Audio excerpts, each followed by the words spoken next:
Big Brother Kosova vazhdon të jetë një arenë ku përplasjet verbale shpesh shndërrohen në pasqyrë të tensioneve emocionale dhe perceptimeve të ndryshme për realitetin. Një nga debatet më të forta dhe më të diskutuara të sezonit ishte ai mes Fjollës dhe Albës, kur Fjolla, në kulmin e nervozizmit, i tha Albës se nuk është realiste në atë që jep në shtëpinë e Big Brother Kosova, duke e akuzuar si përndjekëse dhe dhunuese.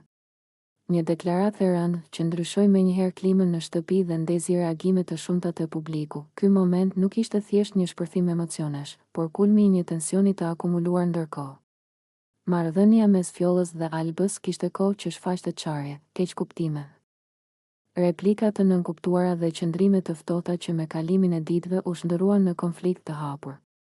Debati erdhi si rezultat i një grumbullimi emocionesh të pathëna, ku secila palë ndjente se po keq interpretohej ose po sulmohej padrejtësisht. Fjolla, në deklaratën e saj, u përpoq të theksonte se sjellja e Albës në shtëpi nuk përputhej me realitetin që ajo shitet çdo ditë. Fjala jo realiste u interpretua nga publiku si kritik ndaj mënyrës se si Alba po ndërtonte imazhin e saj para kamerave.